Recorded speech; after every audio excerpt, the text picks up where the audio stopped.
I never expected my 35th birthday to become the mark of the cruelest betrayal of my life. All morning I was busy in the cozy little kitchen of the old wooden house on Willow Street, the house I had spent 5 long years restoring from a crumbling wreck into a place filled with memories. I had scrubbed every brick on the exposed wall by hand, replaced each window pane myself, and brought the backyard garden back to life with rows of lavender that bloomed bright purple in summer. This wasn't just a house, it was my heart. The simple birthday party was something I had planned myself, just a few familiar faces in the family. My parents, uncles, my brother, Daniel, and of course Ivy, the cousin who always showed up at family gatherings with a smile as sweet as honey and a cocktail dress that didn't quite match the warm, intimate vibe of the celebration. "Olivia, open your gift. This one's really special," my mom said with a big smile, her hands trembling slightly as she handed me an envelope wrapped in shiny silver paper, tied with a red bow like it was the most precious gift in the world. I smiled back, not suspecting a thing. The room was filled with laughter and conversation, the scent of vanilla cake still lingering in the air. I untied the bow, peeled back the foil wrapping, and pulled out the stack of papers inside. My eyes quickly scanned the bold, black-inked heading, short and cold. Eviction notice. The air in the room thickened. My hand froze midair, my mind spinning. "What is this?" I whispered, barely recognizing my own voice.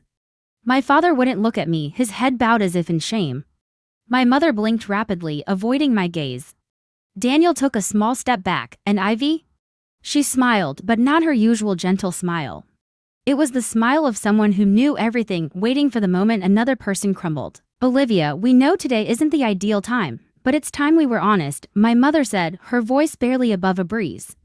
"What do you mean? This is my house." I shot to my feet, the chair scraping harshly against the wooden floor.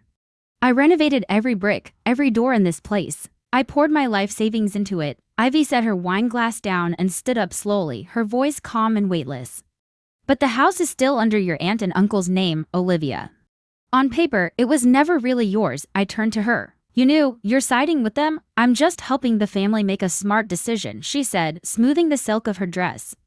"This neighborhood's hot right now. It makes sense to sell." I let out a dry, hollow laugh.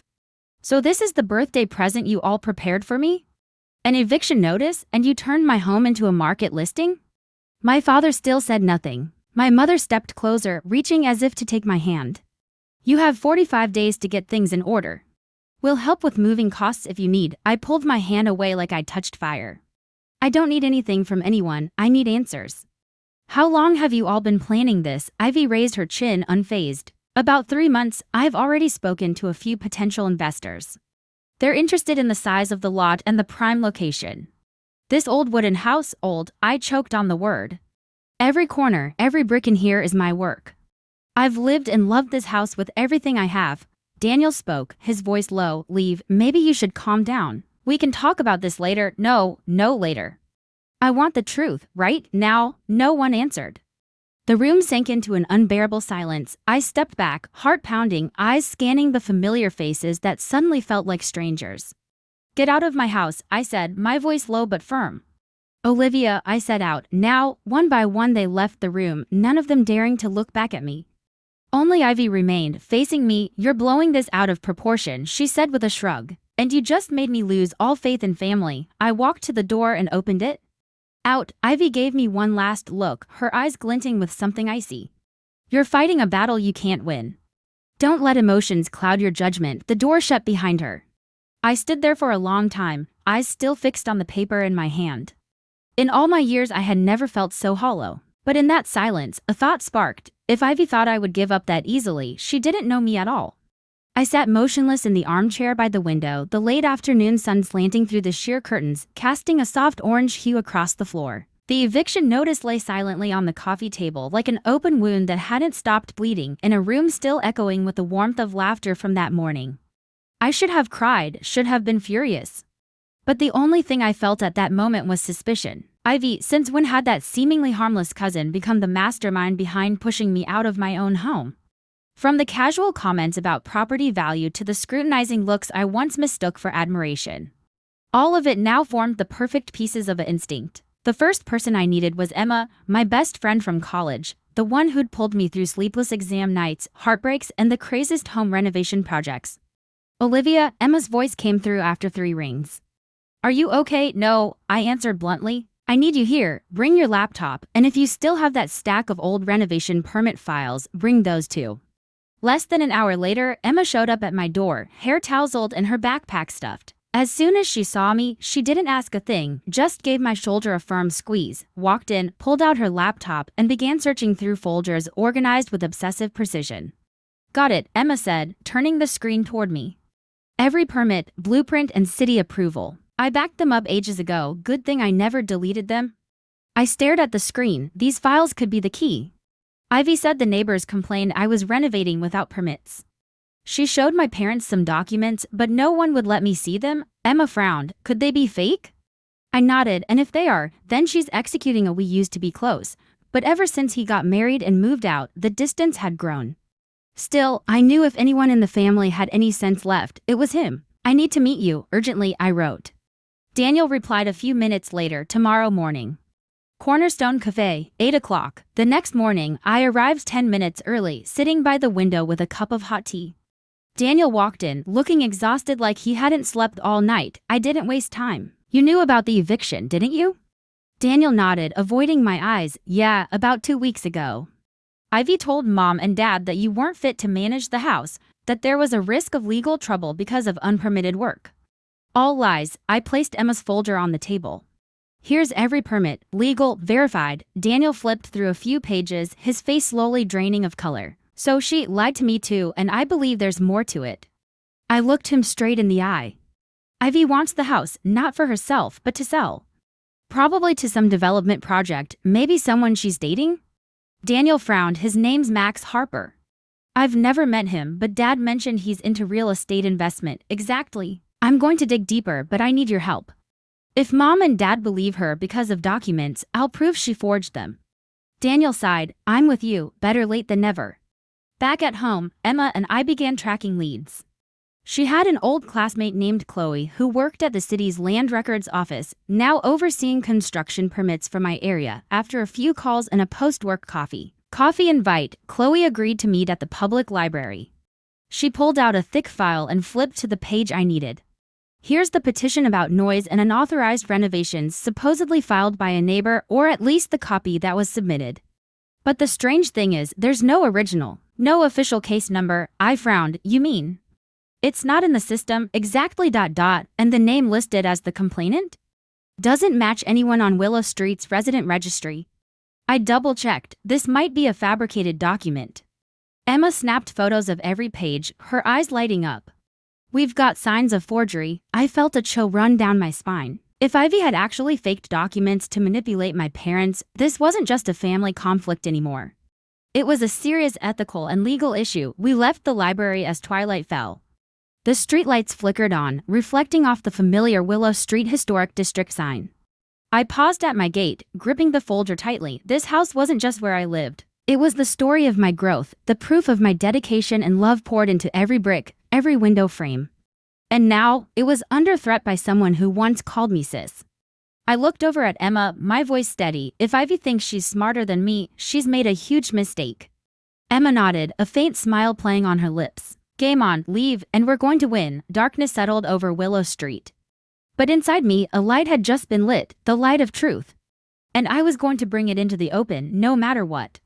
A light drizzle was falling when Emma and I returned to the city the next morning, our hands clutching the folder full of new leads.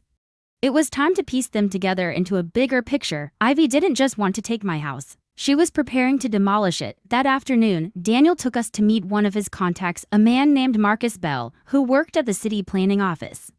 Marcus was the cautious type, but after reviewing the documents Chloe had confirmed as fake, he frowned deeply. This is strange, Marcus said, flipping through the detailed plans with professionally drawn lines. I'd seen this version during a closed-door meeting a few weeks ago. Who's the developer? I asked, a gut feeling beginning to simmer. Marcus typed a few lines into his computer and turned the screen toward me. Under the logo of a construction company called Harper and Stone Group was the heading, Proposed Luxury Apartment Complex. Location, 197 Willow Street. I froze. That was my address, my house. Emma looked at me, eyes wide. Max Harper, Ivy's boyfriend. He's the Harper and Stone. I tried to keep my voice steady. Do they have any documents signed by my parents? Marcus paused, then nodded. There's a land survey approval form with signatures from Mr. and Mrs. Rickman, your parents. I stood still, but my parents never told me about any of this. They still think I broke the law, let alone sign off on selling the land. Marcus frowned. The signatures look odd. Might be copies. If you want, I can have the legal department take a closer look. Please, I cut in as soon as possible. Marcus agreed to help. On the way home, I pulled out my phone and started typing a message to my mom. But deleted it before hitting send. I wasn't ready to face them, not yet. Not until everything was clear. That night, Emma stayed over like we used to during college. We sat by the fireplace, going over every blueprint, signature, and seal. This notary seal, Emma said, pointing to the survey form. Whose is it? I held the paper up to the light. Under the round red stamp were the words, Notary Public, Elizabeth Sterling. I frowned. Sterling, that's Ivy's last name, right? Emma opened her laptop and searched. Here it is, Elizabeth Sterling, Ivy's biological mother. She used to be a notary, but she retired almost 2 years ago. Then, how did she notarize a document filed just weeks ago? I asked, feeling heat rush to my temples. Emma looked at me, serious. If that seal was used after she retired, that's falsifying a notarized document. That's a criminal offense. I let out a long breath. Ivy was taking this too far. The next morning, I was about to drive to meet Marcus when I saw my windshield shattered. A large rock lay in the front seat, still covered in damp dust.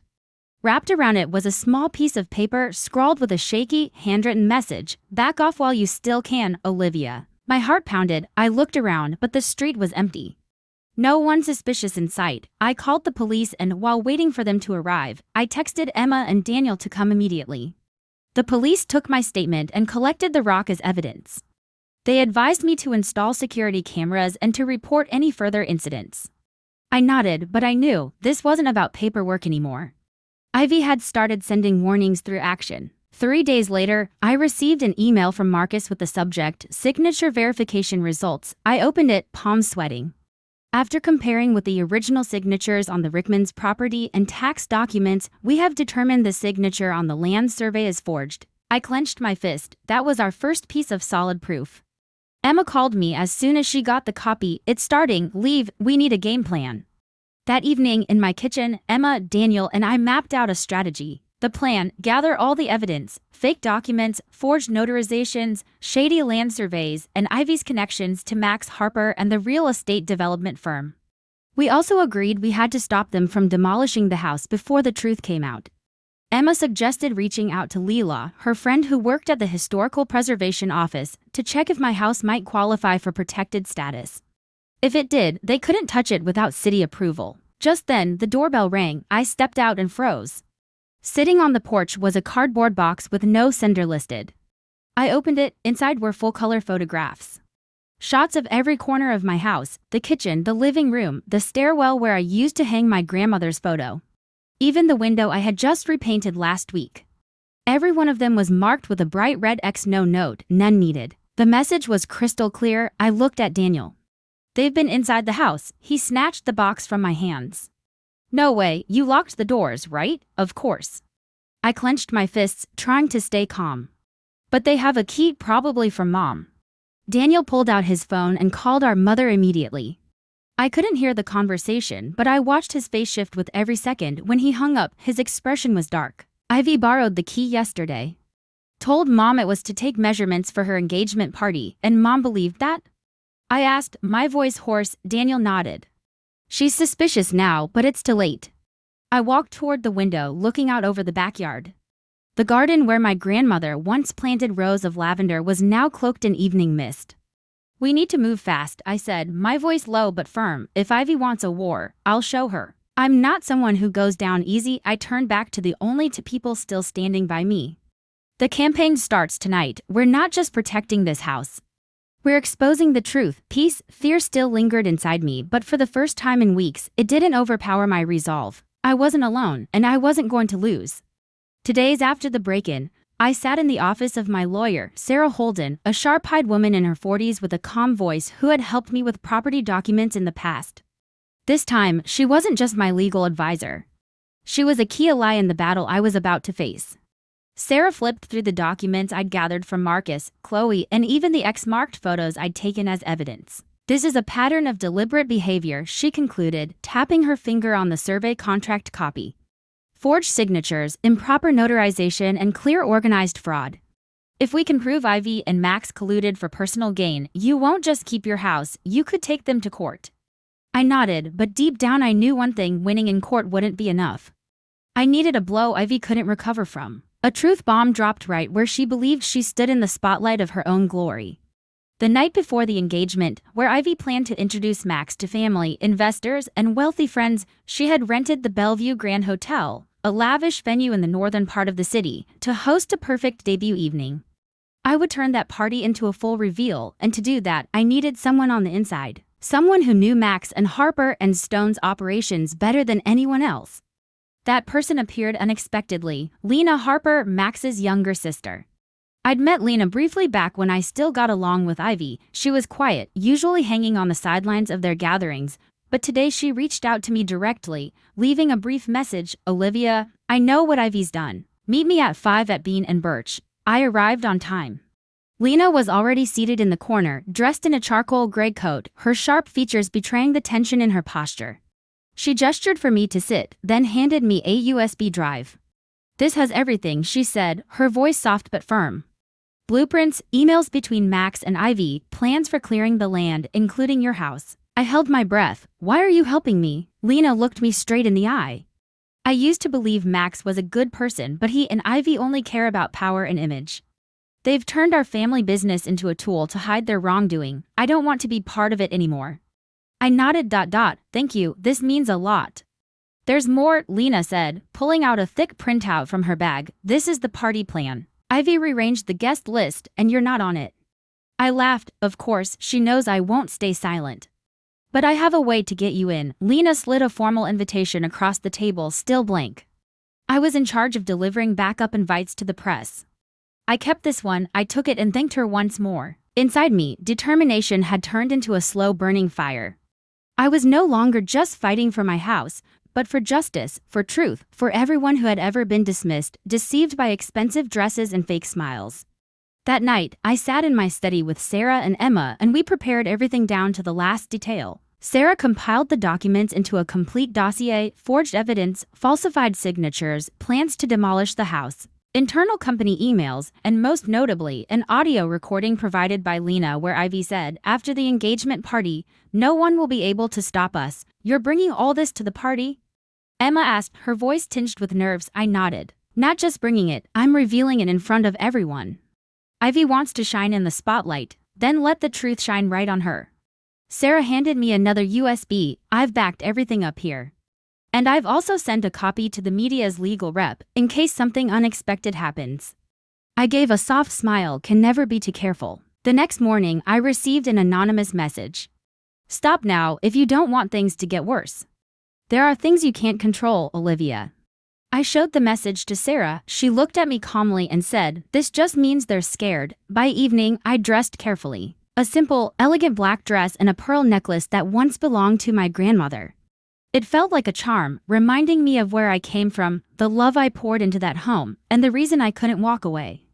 I stepped into the grand lobby of the Bellevue Grand Hotel, chandeliers casting golden light across the polished marble floor.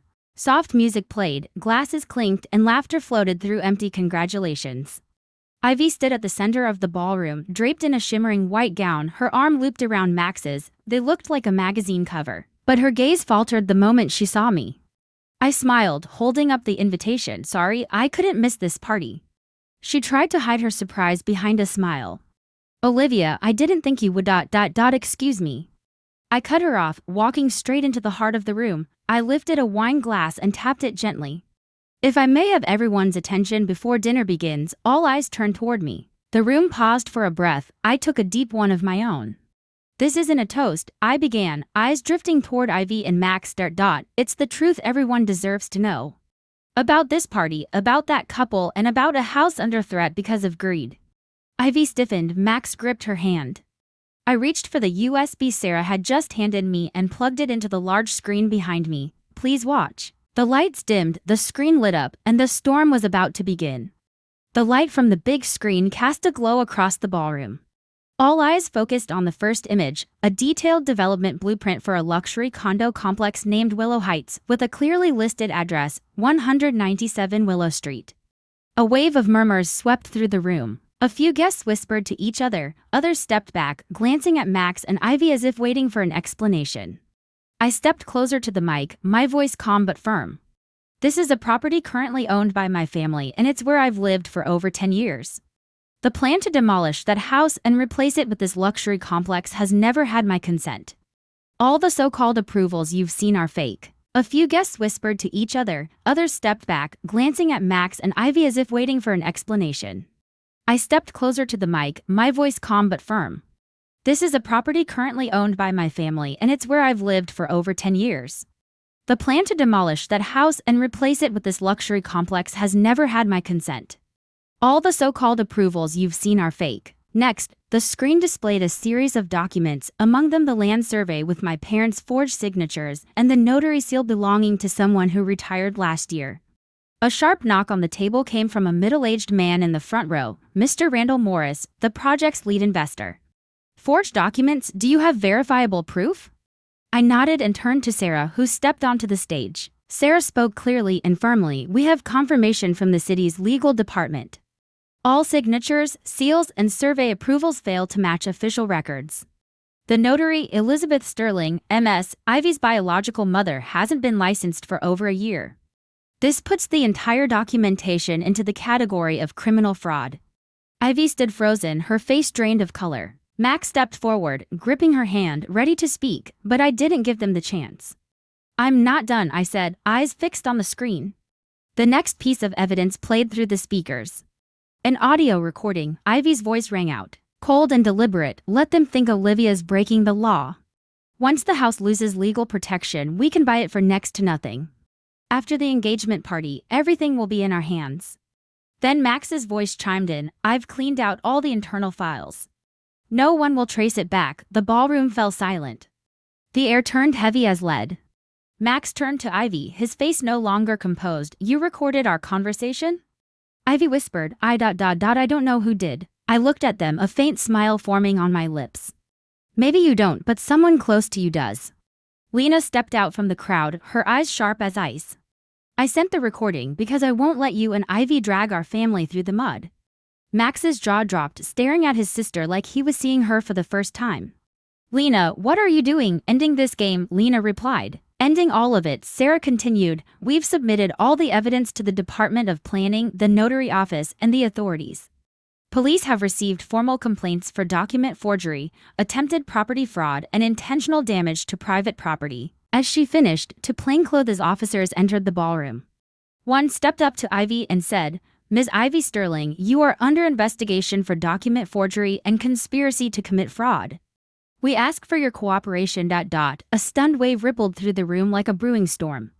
Ivy turned to me, her eyes filled with rage and reluctant resignation. You'll regret this, Olivia. You have no idea what you've just stepped into. I held her gaze, calm. And you have no idea who you underestimated. Max hadn't been handcuffed, but the investors had already started leaving his table, some without a word, others casting looks of disdain. Randall Morris slammed the project file onto the table and stood up coldly. Harper & Stone has lost all credibility with me. Sarah leaned toward me and whispered, we should go. The rest is in the hands of the authorities now. I nodded, but before leaving I paused in the center of the room, facing my parents who had arrived late and witnessed the final moments. My mother's face was pale, my father frozen in place. I'm sorry I had to do this publicly, I said, my voice no longer angry but filled with sorrow. But without the truth, I would always be seen as the one at fault. My mother stepped forward and took my hand. Olivia, I had no idea Ivy could do this. We're truly sorry. I gently squeezed her hand, then turned to leave. Outside the hotel, the cool evening air brushed against my skin like quiet reassurance. Sarah handed me a folder. The court will review everything in the coming weeks, but with this evidence, your win is almost certain. Lena stepped closer, placing a hand on my shoulder. Thank you for fighting. For the truth, I looked out toward the city lights in the distance, a slow smile spreading across my face. I just did what was right, because I won't let anyone take away the place I call home. Peace began to return to my heart. The battle wasn't completely over, but the web of lies had been shattered. And for the first time in months, I was certain of one thing: the house still stood. And so did I. 6 weeks after that unforgettable engagement party, spring had truly returned to Willow Street. The trees lining the sidewalks began to bud, and the scent of lilacs from the neighbor's garden danced in the breeze. Everything seemed to slow down, as if life was giving me a pause to breathe after the chaos. My house, or rather the home I fought to protect, still stood strong, even after being threatened by greed and deceit. But what I didn't expect was that the very storm meant to tear it down would bring me a new family, a community I never knew I belonged to. Emma still stopped by every day, bringing coffee, notebooks, and ideas to renovate the house, not to sell, but to live in. Daniel came by on weekends with his wife and kids, helping me repaint the faded white fence and plant asters in the front yard. Lena, once just a quiet shadow at a lavish party, had now become a vital part of this healing journey. After the scandal, she officially left Harper and Stone and helped launch a local heritage preservation fund with a team of community activists. "Olivia," she said one afternoon as we inspected the roof, "this place isn't just your memory, it's part of the city. We want to start here." I was speechless when she handed me a bronze plaque engraved with small words. "The Rickman House, a living legacy of Willow Street." My throat tightened. No words were needed. I knew I wasn't alone anymore. The person I least expected also appeared one quiet morning: Max Harper. No suit, no arrogance, just a man standing at my gate, looking lost. "I'm not here to apologize," he said plainly. "Because I know sorry doesn't undo what I've done." I crossed my arms in silence. "But I want to make it right," Max continued. "I've resigned from the company. Lena and her team are building a preservation program, and if you'll allow it, I'd like to support it financially." I looked at him for a long moment and finally nodded. "Not because I forgive you, but because I believe everyone deserves a chance to start over. As long as they really start from zero." We shook hands and I felt lighter, not because Max had changed, but because I was no longer bound by bitterness. As for Ivy, the media moved on after she received a suspended sentence for document forgery and attempted fraud. No one in my family mentioned her again. My parents relocated to a quiet suburb, away from the noise. One afternoon, as I was sorting through old photo albums in the living room, my mom stopped by. She silently looked around the house, filled with memories. "I found this in Grandma's old box," she said, placing a worn wooden comb in my hand. "She used to brush my hair with it as a child. She always said this place wasn't just a home. It was the heart of the family." I said nothing. I just opened the window where I used to sit for hours as a child, reading in the sun, and in that moment, I knew. This house would live on, not just in me, but in everyone who stepped through its door with sincerity. A few weeks later, I hosted a small gathering. Not fancy, not flashy, just a warm backyard dinner with the people who stood by me through the storm. Under the glow of string lights, everyone gathered around wooden tables, sharing food, laughter, and stories never told. Lena brought a large framed photo to hang from the cherry tree. My grandmother standing in front of the house, her face radiant. Emma whispered to me, "You should make this a tradition. A day of hope. The day you took everything back." I nodded, eyes lifted to the tree full of lights, the day of return. Daniel raised his glass and called for silence. "Let's toast to Olivia, who didn't just save a house, but restored our faith in the truth." Glasses clinked. I lifted mine, clinking gently with those around me, then whispered to myself and to those who dared to rise. That night, after everyone had gone, I sat alone on the front steps. The spring breeze danced through my hair. I looked around. Every brick, every window, every familiar footprint, all felt alive. I knew with certainty this wasn't just where I lived. This was where I belonged, and no one would ever take that from me again.